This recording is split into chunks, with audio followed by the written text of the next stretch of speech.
Daniel Rothschild is on the line with us. Daniel is a senior fellow with the R Street Institute, founded by former Heartland Institute staffers. rstreet.org is the website. His Twitter is Dan Rothschild, or at RSI. Dan, welcome to the program. Thanks very much for having me on. You wrote a piece that my dad could have written. It's called The Oil Spill Windfall, a Test for Republicans in the Weekly Standard.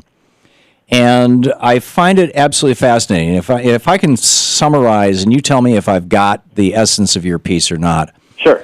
BP basically screwed the Gulf, and these 5 Gulf states are getting billions of dollars from BP as part of the settlement in order to remediate, to clean up the mess, and fix the environment to the extent that it's possible to do.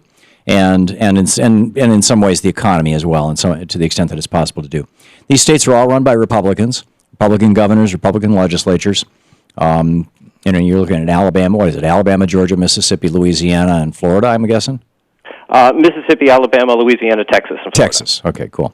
And the essence of your article, if I have it right, is that these Republicans, if they take this money and they spend it appropriately by actually cleaning up the environment and actually putting the economy back to work, will demonstrate that good government, conservative good government, not creating any new permanent, you talk about permanent bureaucracies, not establishing any new programs that will survive past the money that BP gives.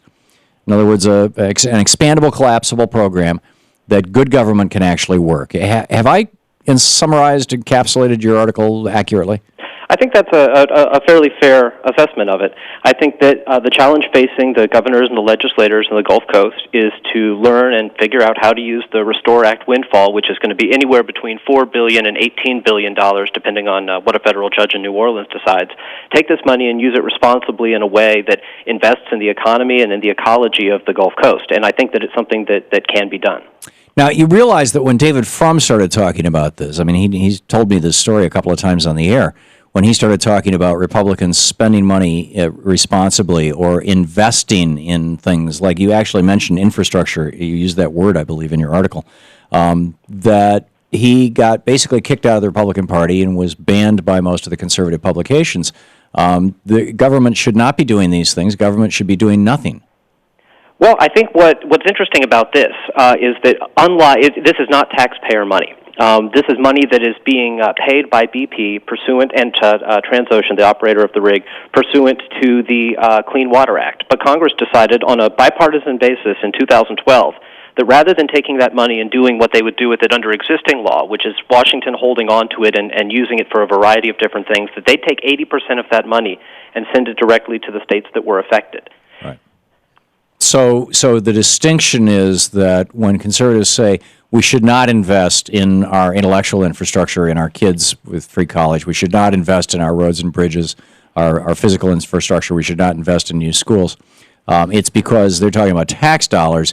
But when you say Republican governors should invest in the wetlands and the shrimping areas and the Gulf Coast, basically, that's okay because it's a fine that BP is paying rather than a tax? I think what's important here is that this is money that is a judge is going to decide how much exactly BP should be fined for this. And this money is going to go somewhere and it's going to be spent on something. So it's not like we're having an argument about spending on something versus reducing the tax burden on somebody else. This is money that is going to be in the bank sooner rather than later. And it's incumbent upon legislators and governors and counties and parishes in the coastal states that are going to be getting the money to figure out the best and most effective ways to use it. Yeah, I agree with you. A significant part of that is going to be on infrastructure building. My prediction, respectfully, Daniel, is that when these Republican governors get their hands on this money, you're going to see the exact same thing happen that has happened when Republicans and frankly Democrats to some extent, but certainly Republicans over the last couple of decades, get their hands on large amounts of money. You're going to see no bid contracts going to crony Republican donating companies. You're going to see Halliburton doing work to clean up the mess that they themselves created, for which their people should be in jail. I mean, 11 people died. and it's not going to play out the way that you're suggesting it should. I completely agree with you that it is a bipartisan phenomenon that when legislators and governors get large piles of money, they don't always spend it in the most appropriate ways. But I think, for example, if you look at Louisiana, for the last several years they've been developing a long-term coastal plan that says, how do we fix the coast of Louisiana? When you're losing a football field of marshland every hour, that means that the cities and towns of southern Louisiana are getting closer and closer to the coast. Right. So everyone there, Republicans, Democrats, conservatives, liberals, business groups, workers groups, realize that this is an issue that's going to have to be dealt with. And I think that the Jindal administration has put together a really sound, sensible plan for doing this. And I have very high hopes that they're going to use But they're being trashed by the Tea Party for doing it, Tom, I have not heard any criticism from the Tea Party or anyone else about this.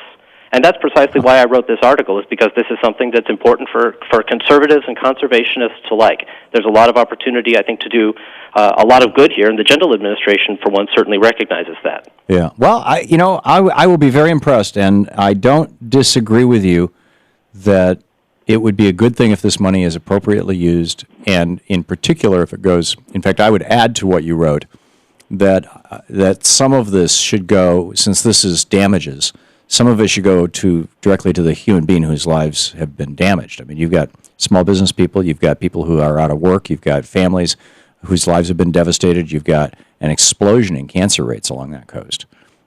Shouldn't some of that money be going to those people?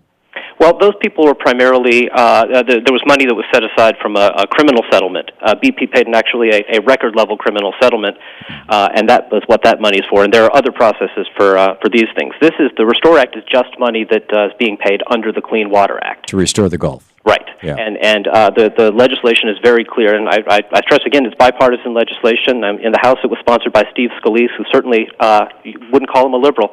The legislation reflects both conservative and conservationist values, and I think it's something where we don't have to be particularly partisan, and we can come together. Wouldn't it be incredible if the Teddy Roosevelt wing of the Republican Party was to rise again? Look, I think that this is an opportunity for Republicans to show what they haven't talked about nearly enough, which is that Republicans do value the environment. I mean, bear in mind that Louisiana says on their license plates that they're a sportsman's paradise. Right. It's about using the environment responsibly. Well, let's hope so. Daniel Rothschild, I salute you. A well-written piece. rstreet.org is the website, and the piece was over in the Weekly Standard. It's called The Oil Spill Windfall, a test for Republicans. Daniel, thanks for dropping by. Thanks for having me on. Good talking to you. This is the Thom Hartmann Program. Responsible Republicans.